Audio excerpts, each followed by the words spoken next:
Already കേന്ദ്ര സർക്കാർ നൽകുന്ന വിഹിതത്തെ ഇവരുടെ കിറ്റാണെന്നുള്ള രീതിയിൽ നമുക്ക് അരി തരുന്നത് കേരള സർക്കാരാണ്, സോറി കേന്ദ്ര സർക്കാരാണ് എന്ന് ഞാൻ പറഞ്ഞു.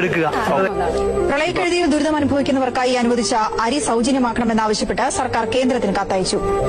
89,540 ടൺ അരിയാണ് അനുവദിച്ചിരിക്കുന്നത്. കിലോയ്ക്ക് 25 രൂപ നിരക്കിൽ നൽകണമെന്നായിരുന്നു കേന്ദ്ര നിർദ്ദേശം.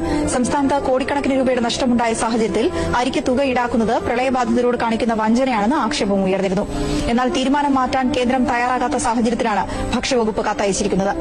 പ്രളയ സഹായത്തിൽ നിന്ന് കേരളത്തെ ഒഴിവാക്കിയതിന് പിന്നാലെ സംസ്ഥാനത്തിനെതിരെ വീണ്ടും കടുത്ത നടപടിയുമായി കേന്ദ്ര സർക്കാർ.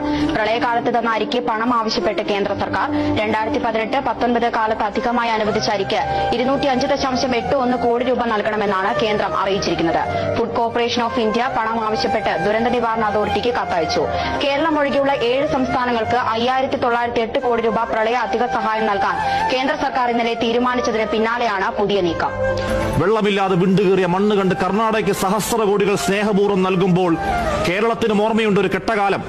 കഴുത്തറ്റം വെള്ളത്തിൽ മുങ്ങി നിലയില്ലാ കയത്തിൽ ആണ്ടുപോകാതിരിക്കാൻ നമ്മൾ ഒരുമിച്ച് കെട്ടിപ്പിടിച്ച് പെടാപ്പാടുപെട്ട ഒരു മുടിഞ്ഞ കാലം. അന്ന് കേന്ദ്രം നൽകിയ അരിയുടെ പണം ഒഴിവാക്കി തരണേ, കെട്ടകാലമാണേ എന്ന് പ്രധാനമന്ത്രിയോട് കരഞ്ഞിട്ടും വായ്ക്കരി എന്ന് പോലും കൂട്ടാക്കാതെ പിടിച്ച പിടിയിൽ പിടുങ്ങിയെടുത്ത കേന്ദ്രമാണ്. കേന്ദ്രത്തിന്റെ ഈ നെറുകെട്ട രാഷ്ട്രീയത്തോട് യോജിക്കാൻ എനിക്ക് ഒരിക്കലും പറ്റിയിട്ടില്ല.